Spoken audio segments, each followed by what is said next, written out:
नमस्कार साथियों, स्वागत है आप सभी का अंकित इंस्पायर्स इंडिया पर। एक क्विक अपडेट जो आप सभी को जानना अत्यंत आवश्यक है और वो ये है कि much awaited but not expected घटना घट चुकी है। और घटना है कि अमेरिका फाइनली जंग में कूद चुका है।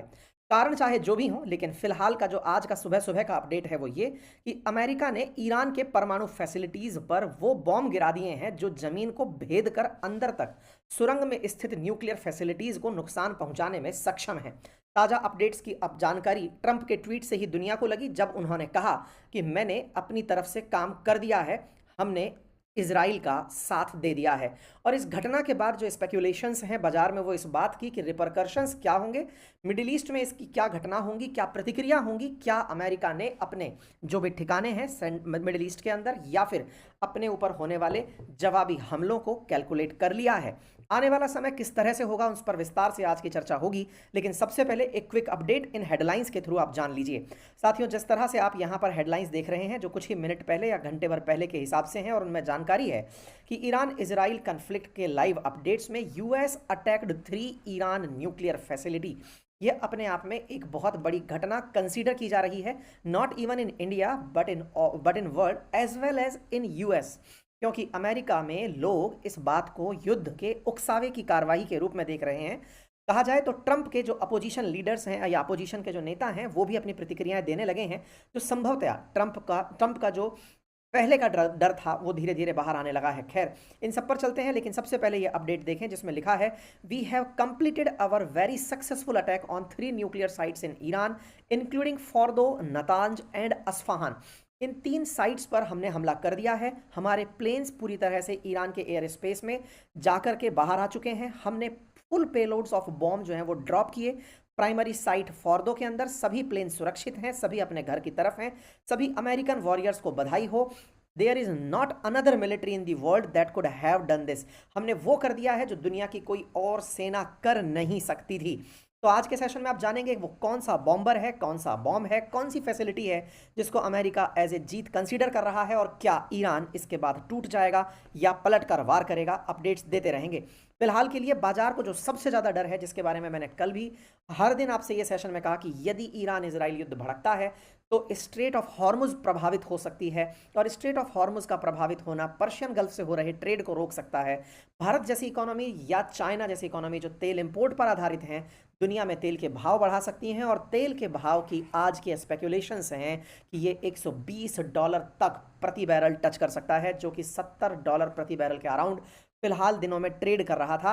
अंदाजा है कि यदि ये कार्रवाई बदले की कार्रवाई में बदली, ईरान ने अगर कोई भी प्रतिक्रिया मिडिल ईस्ट में क्रिएट की तो इससे बहुत ज़्यादा दिक्कतें बाजार को खड़ी हो सकती हैं। खैर, इसके प्लस और माइनस सभी चर्चा के विषय होंगे। अपडेट्स के लिए आगे बढ़ते हैं और अपडेट में फिर से चर्चा है ईरान की, और ईरान के अंदर अब देखना है कि किस तरह से लीडरशिप रिएक्ट करती है। लेकिन उससे बड़ा एक साथ साथ जानकारी मैं यहाँ पर आपको देना जरूरी समझ रहा हूँ, और वो ये है हमारे भी जो बुक के ऑफर हैं या फिर कोर्सेज के ऑफर हैं वो आज समाप्त हो रहे हैं। आज मध्य रात्रि आप हमारी बुक्स जिस पर 50% ऑफ है प्री बुकिंग पर, उन्हें आप बुक कर सकते हैं। साथ में जो पे आप कर रहे हैं उसे QR कोड से स्कैन करने के बाद हमारे कोर्सेज में गेट बैक कर सकते हैं।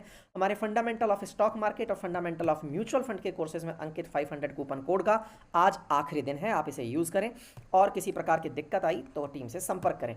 चलिए साथियों, आपको याद होगा कि हमने आपके साथ शुक्रवार को एक सेशन में ये कहा था कि ट्रंप ने हाल ही में 2 वीक का टाइम मांग लिया है। हमने जानकारी दी थी कि ट्रंप ने अचानक इजराइल को आगे भेजकर खुद पीछे हटने का निर्णय लिया है।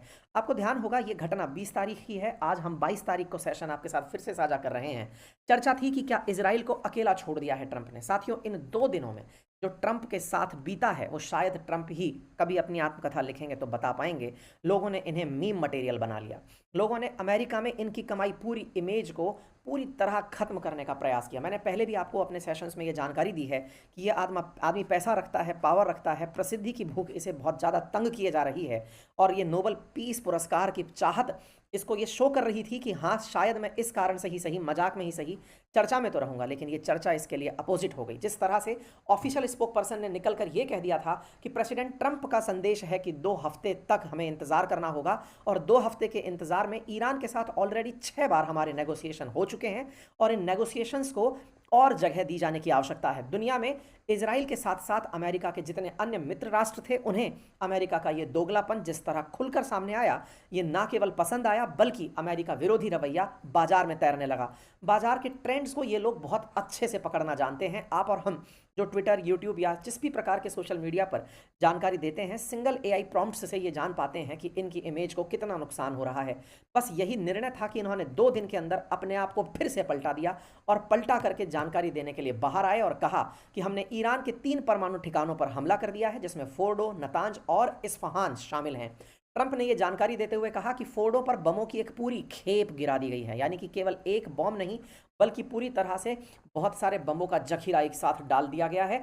यह हमला रविवार यानी कि आज सुबह 4:30 बजे हुआ है। अगेन हो सकता है बिलावल भुट्टो यहाँ फिर निकल कर आएँ और कहें रात को ही क्यों आते हैं। फिलहाल के लिए ट्रंप ने अपने ट्रुथ पर लिखा कि सभी विमान सुरक्षित रूप से अपने घर की ओर जा रहे हैं। हमारे महान अमेरिकी योद्धाओं को बधाई। दुनिया में कोई और सेना ऐसा नहीं कर सकती थी। अब शांति का समय है। तो बम गिरा के शांति का ट्रंप ने जो प्रयास किया है, यही प्रयास इजराइल इनसे लंबे समय से मांग रहा था। अब देखना होगा कि ईरान अब इस युद्ध को समाप्त करने आगे बढ़ता है या शांति कायम करता है या नहीं। इसकी चर्चा कब से होना शुरू हुई, हुआ किस तरह से, ट्रंप को यह कैसे पता चला कि उनकी इमेज को बड़ा बट्टा लग रहा है।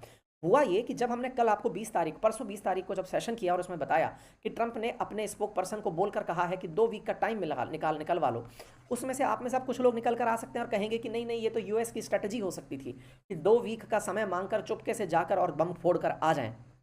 देखिए, अमेरिका है, उसको सामने से किसी को धमका के बम फोड़ने में टेंशन नहीं है। वो इस तरह की लुका छिपी करने के मूड में भी नहीं था।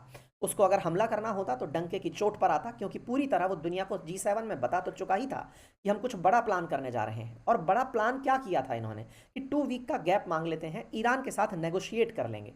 ट्रंप ने जैसे ही ये जानकारी दी, इसके बाद अमेरिकी मीडिया ही इनके पीछे पड़ गया।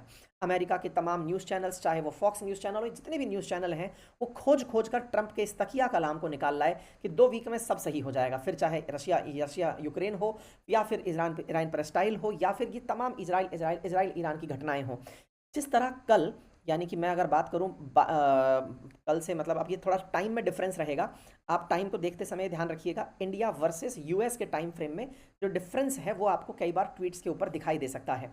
असल मायने में फॉक्स न्यूज़ के ऊपर ये कटिंग चल ही रही थी कि ट्रंप फिर से पलट गए और 2 हफ्ते का समय मांग लिए।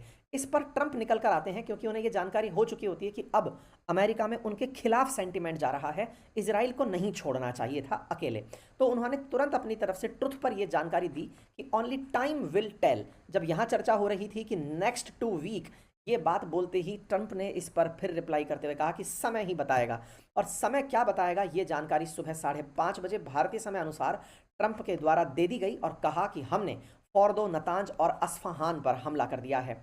ये एक अलग डिबेट हो सकती है कि क्या 2 हफ्ते का समय मांग कर वो लुका छिपी खेल रहे थे, क्या वो लोगों को कह करके ध्यान भटाना चाह रहे थे। नहीं, इस बात पर आने वाले समय में लोग उन्हें उनका एक इंटेलिजेंट मूव बताकर उनकी इमेज को पॉलिश करने का प्रयास जरूर कर सकते हैं, लेकिन जितना इमेज को उन्होंने नुकसान पहुंचा करके ये काम किया, उससे बेहतर होता कि वो अपनी बनी बनाई उस इमेज में, जिसमें वो दुनिया के सामने माहौल बना चुके थे कि मैं हमला करने जा रहा हूं, तेहरान की जनता खाली करे, शहर खाली हो, उसके बाद अगर हमला करते तो उन्हें एक डिसाइसिव लीडर माना जाता।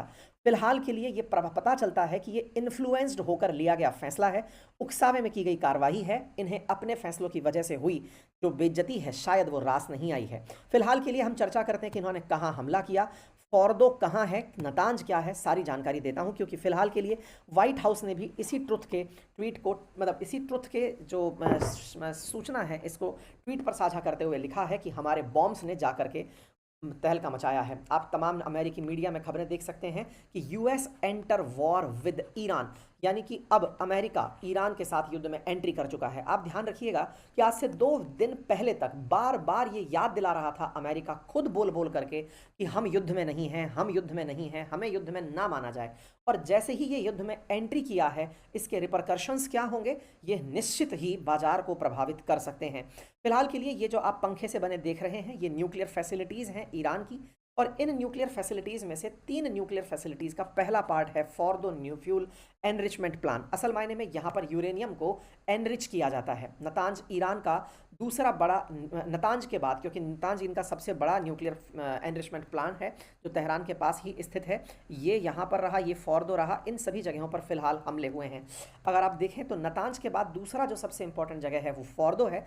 ये धरती के 295 फीट गहराई में है। अगर आपको ध्यान हो तो इजराइल हमास के संघर्ष में जब गाजा पट्टी पर इजराइल गोले चला रहा था तो हमास खत्म क्यों नहीं हुआ, तो उसका आंसर था कि हमास ने गाजा के भीतर टनल्स बनाकर, सुरंग बना करके पूरा शहर बसाया हुआ है। बिल्कुल ऐसे ही ईरान ने भी इन सारी जगहों पर जहां पर दुनिया को पता है कि यूरेनियम एनरिच हो रहा है, उसके जमीन के अंदर 90-90 मीटर की गहराई में खुदाई करके अपनी टनल्स के अंदर ये काम चला रखा था। दुनिया के लिए दिक्कत ये थी कि यहाँ पर बॉम्ब भी गिरा दिया जाए तो इन फैसिलिटीज़ को नुकसान नहीं पहुँचता था, क्योंकि इतनी गहराई पर नुकसान पहुँचाने की काबिलियत बम्बों में नहीं थी। इसी के लिए आवश्यकता थी कुछ ऐसे बॉम्ब्स की जो इतने हार्ड हिट करें कि वो ज़मीन को 90 मीटर तक खोदते हुए चले जाएं। इस तरह समझिए कि ये समर्सिबल जो हमने ड्रिलिंग होती है, पानी जब ज़मीन के अंदर अपन खोद कर मशीनों से निकालते हैं, तो एक बॉम्ब इतना तीव्रता से अगर ज़मीन पर गिरे कि वो गिरते हुए ड्रिल करते करते अंदर जाए और वहाँ जाकर ब्लास्ट हो, ऐसे बमों की ज़रूरत थी जो गिरे भी और गिराने वाले फाइटर जेट को भी टारगेट ना हो